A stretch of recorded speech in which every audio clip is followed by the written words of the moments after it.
So hello, what's up mga idol? Welcome ulit sa panibagong video, and for today's video, first impressions review na naman tayo, and this time ang pag-uusapan natin yung bagong labas ngayon na Realme smartphone, which is a Realme P4X. Maganda kaya ito na kaya sulit na smartphone para sa'yo. Tara, pag-usapan natin.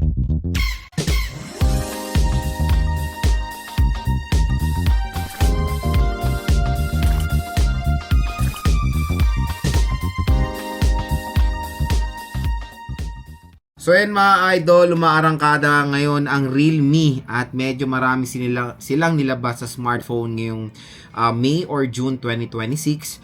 And yung P series kasi nila, hindi po nila yan nilabas dito sa Philippines before. So para ito yung first ever nilang officially release ang P series dito sa Philippines. Yung meaning kasi ng P is for power.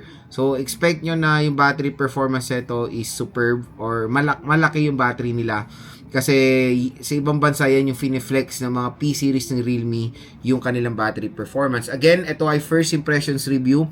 Nagbibigay tayo ng first impressions sa mga bagong labas sa smartphone, yung kanilang price, specs, and of course, availability. And syempre, since gumawa tayo ng video, meron na rin pong nag-aantay sa inyong special discount voucher upon checkout dito sa Realme P4X, diba? So, bukod dun sa sale price na sa online, mas mura nyo pa makukuha etong Realme P4X. So, again, ano nga muna ba ang kanyang SRP? For the SRP, the Realme P4X ay nagkakalaga. SRP po ito, 16,000 pesos. So, yan yung possible price na pwede siya makuha sa mall. Pero, ayan, meron siyang promo price ngayon.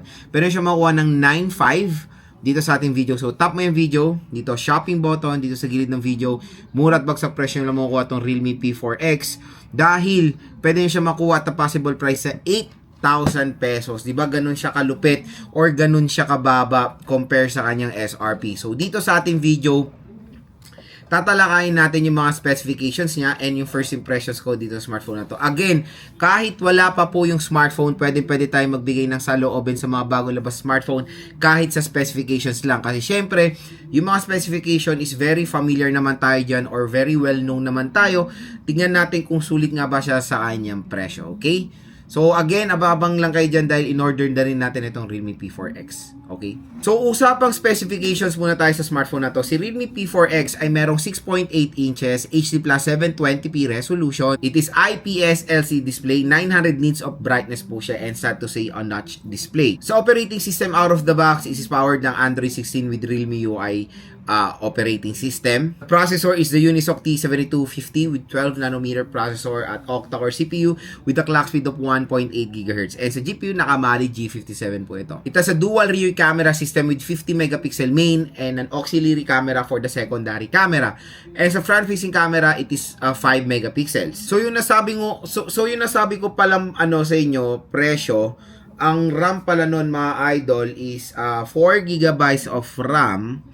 I think, yes, 4 GB of RAM and 256 GB of internal storage po siya. Pagdating sa battery, ito na, sinabi ko na sa inyo, meaning ng power, battery performance, 8,000 mAh non-removable battery with 45 watt fast charging, at pwede nyo rin pong gawing power bank to dahil support niya ang reverse charging. 6 watt reverse charging, slow charging siya when it comes sa reverse, parang emergency lang siya, pwede.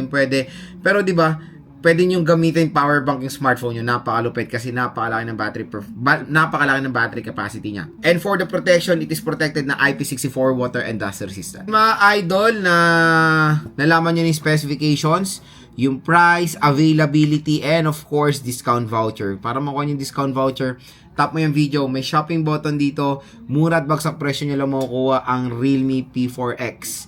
Again, for a possible price na 8,000 pesos, pwede siya makuha, at syempre meron pa yung discount voucher na naghihintay para sa inyo. Ganun po kaganda yung ino-offer ngayon ni Realme para sa mga consumers natin na gusto makuha ng bagsak presyo. Again, yung sinabi kong price, at yan yung SRP niya, yan yung possible price na pwede siya makuha sa mall. And no worries, yung link natin dito is official stores po yan ng mga brands na gusto nyo. Like for example, itong Realme. Usapang specifications tayo, unang-una yung display. Yung screen size, all goods, maganda. Refresh rate is okay. Nits of brightness is okay. So again, yung sinasabi ko ngayon specs, dito natin ko-compare sa kanyang sale price. Wag na doon sa kanyang SRP. Kasi to be honest, lahat ng specs nito sa kanyang SRP hindi na sulit. Sinasabi ko na sa inyo. Kaya pag nakuha nyo to ng 15K, all lots po mga idol, hindi yan sulit. Mas better yan sa kanyang sale price ngayon. I-compare natin na 8 to 9,000 pesos. Okay? So, the disappointing part dito, yung resolution, HD plus 720p, and of course, IPS LCD display. Sa ganyang presyo, dapat AMOLED na, and syempre, Full HD plus 1080p. Yun lang naman, pang budget smartphone po, yung kanyang resolution and yung display quality. Second is the operating system, all goods naman, dahil na Android 16 na siya right out of the box. Buti na lang, hindi nyo pinoprolong yung agony ng mga consumers natin na naka-Android 15 pa iba, di ba? Ito, Android 16 na po, which is all goods na. Second is third is the processor. Processor is super duper nakaka-disappoint. Real talk. Unisoc T7250, usually nakikita natin yan for a price na below 5,000 pesos lang. 'Di ba? Sabihin na natin sale price, hindi talaga perfect fit ang Unisoc T7250. Mas better siguro kung nilagyan nyo to ng G200 or G100 ng MediaTek. Pero T7250 medyo hindi talaga siya perfect fit for its price, even sa sale price niya. Kung usapang performance, kunyari mga casual things, ganyan, mga basic tasks, light gaming, like Mobile Legends, mga ganyan, all goods naman po yung ganyang processor. Pero again, usapang real, tayo dito, actual usage, hindi naman siya mabagal, pero ulitin ko sa ganitong presyo, mas marami pong deserving na processor na pwede na nilagay dito. Okay? Yun lang naman.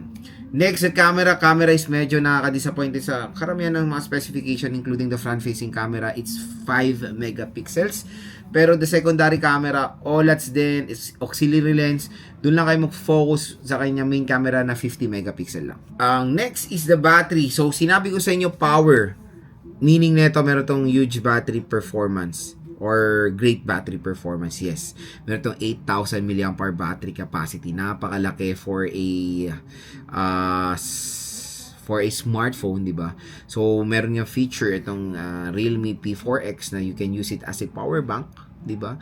Smartphone mo, pwede mo pang gawing power bank, napaka-solid, and 86 watts lang, kaya expect nyo na mabagal lang ang charge niyan for the reverse charging. So parang gawin na lang natin siyang emergency power para kunyari for example, yan, pwede nyo salpakan to ng mga iba't ibang cellphone, gamitin as an emergency power bank lang siya, okay? Pero mabilis naman siya mag-charge, is 45 watt fast charging. So kung 8,000 mAh, siguro mga 2 hours bago mo full charge itong smartphone na to, which is okay naman for 45 watt fast charging rate. Na charge ang huge battery capacity na 8,000 mAh. Again, a smartphone to 8,000 mAh sa kanyang segment, na especially for 8 to 9,000 pesos. Yan po yung huge advantage ng Realme P4X. For the design, it's very identical din sa Realme C71. Nagkaroon lang ng parang maraming tone ng color when it comes sa color option. And the design is great. Eye-catching naman siya, aesthetic. Yun. Ang maganda naman dito, it is protected ng IP64 water and dust resistant, so meron siyang protection sa water. Ayan, kung usually karamihan ng bibili nito mga nagwo-work or naghahanap ng smartphone na merong malaking battery capacity. Ito na, for example, mga motor taxi riders, delivery riders, perfect na perfect yung laking battery, tapos tinernohan ng water protection na IP64. So pwede siya gamitin na sa navigating tool. So pag umulan man, ayan, may talsikan ng tubig, may protection siya sa mga ganyang scenario. All goods po ito si Realme P4X. So yun mga ka-J-Vlog, ang ating first impression so far dito sa smartphone na to. Again, umorder na rin ako nito. Abangan nyo lang po yung full review, unboxing, and game test natin dito sa isang napakalupit na battery powerhouse ngayon ni Realme, ang Realme P4X. So kung interested kayo makuha ito ng sobrang mura, bagsak ang presyo, tap mo yung video, shopping button dito, mura at bagsak presyo lang makuha itong Realme P4X. At syempre, meron pa pong naghihintay sa inyo special discount voucher up to 1 to 2,000 pesos off. So hopefully, nakatulong po ito sa inyo kung nagde-decide kayo bumili ng Realme P4X.